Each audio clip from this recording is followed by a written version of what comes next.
Ah, aujourd'hui, il fait chaud, il fait soleil là. Tiens, j'ai des légumes de printemps. Vas-y, je sais ce que je vais faire.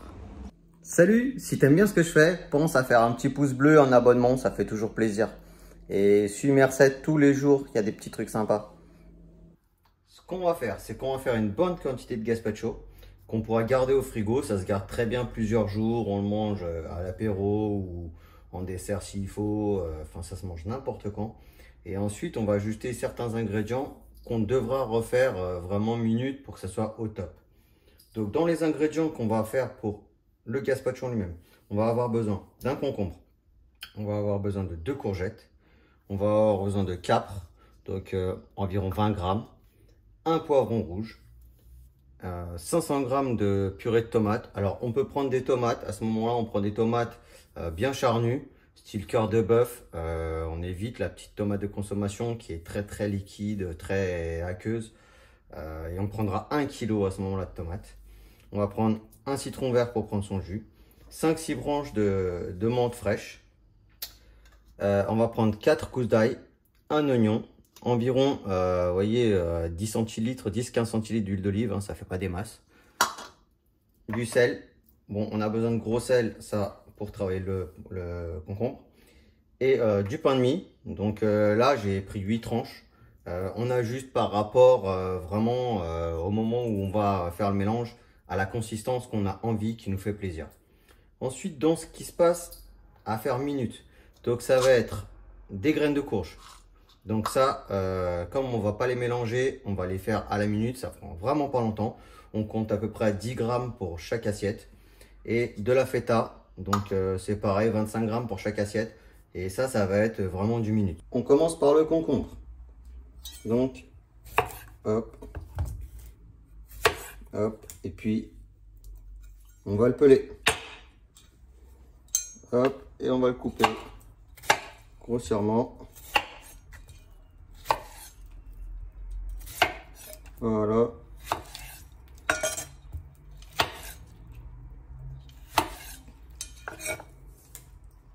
Et on va le mettre, hop, dans une passoire et on lui met une bonne poignée de gros sel. Comme ça va permettre de lui sortir un petit peu son eau. Voilà. On remue et on met ça dans l'évier. L'oignon, l'ail.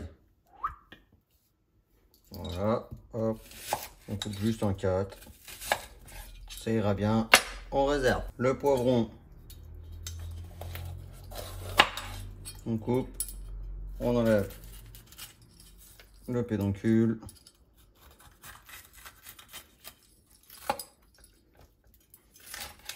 Hop, hop, hop. Et on coupe grossièrement. N'importe comment, c'est pas grave. On réserve les courgettes. Hop. Hop.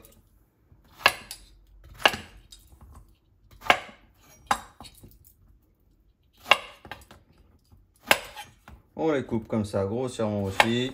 Des gros morceaux.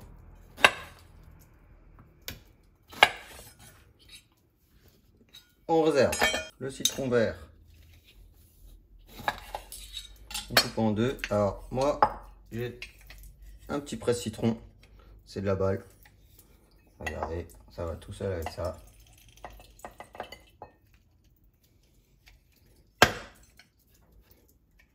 Hop, deuxième moitié.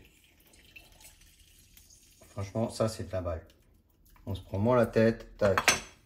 On réserve. La menthe, bon, bah, on va les feuiller, hein, parce qu'on va pas manger les branches.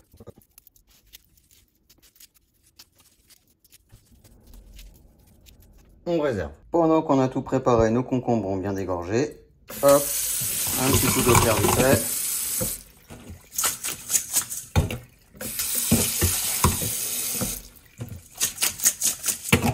Et on les laisse égoutter encore quelques minutes avant de les utiliser.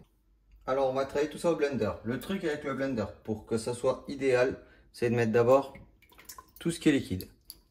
Donc on commence par la tomate.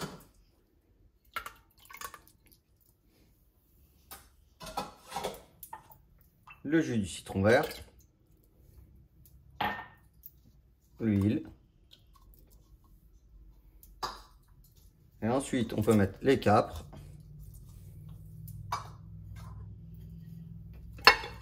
Les poivrons. Les oignons et l'ail. Les courgettes. Pour l'instant, on met ça. On referme. Et on met en route.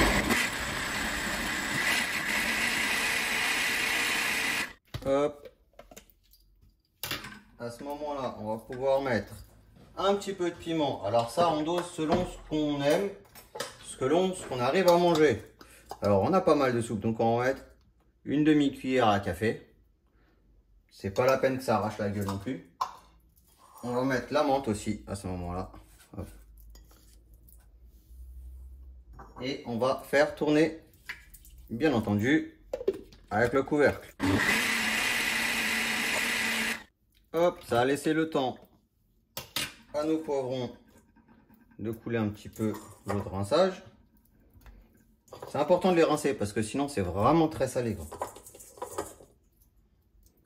Hop, on referme et on fait tourner.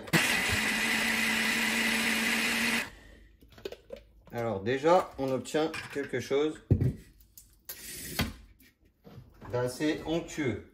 Maintenant, on va, vous voyez, c'est onctueux, un peu liquide.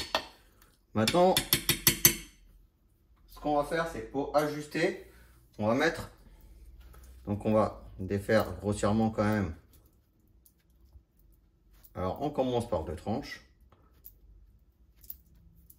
Et on met petit à petit jusqu'à avoir une consistance qu'on va aimer en fait. Chacun a ses goûts après. Mais...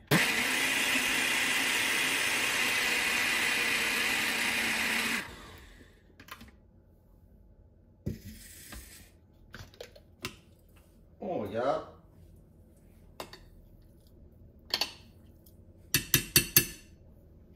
On peut en mettre encore 2 tranches par rapport à moi ce que j'aime bien.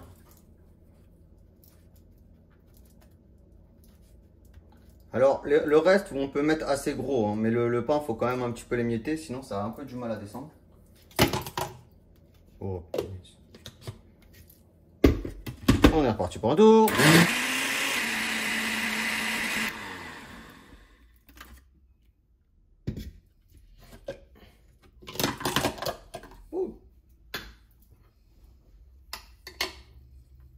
Pour moi elle est bien. Après si vous aimez un peu plus épais, bon bah vous continuez à mettre du pain. Bon, évitez de m'en faire une purée quand même. Maintenant moi c'est direction au frigo pendant au moins 1 heure. Bon, ça peut se manger tiède, mais c'est tellement meilleur quand c'est frais. Alors, dans nos préparations minutes qu'on n'a pas oublié, on met une poêle, on la fait chauffer à sec.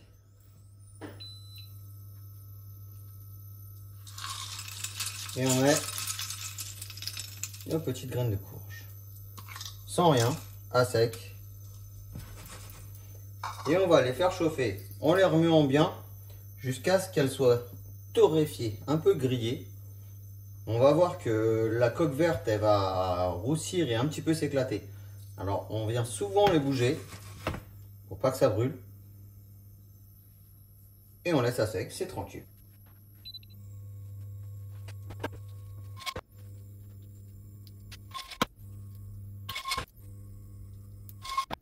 Voilà, elle commence à roussir, vous avez vu, c'est très rapide. Hop, on éteint et on se les réserve. Hop, on est parti. Dernière prépa minute, hop, on prend notre feta et on en fait des petits cubes.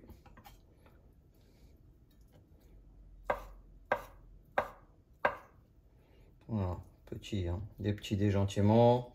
Voilà, que ça soit agréable, qu'on n'en ait pas des énormes. On essaie d'être un peu régulier, un peu propre. Voilà, et on réserve. Hop, on passe au dressage. Vous voyez qu'on en a quand même une belle quantité. Parce que là, on a de quoi faire bien 8 bols. Hop, hop, on met quelques graines de courge. Ça va croustiller. Ça va être super délicieux.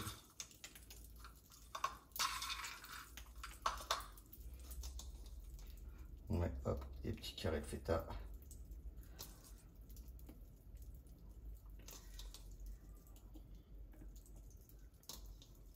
Voilà. Et on peut mettre 2-3 petits brins de menthe. Des petites feuilles de menthe qu'on a déchirées. Et là, je sais pas vous, mais moi, je me régale.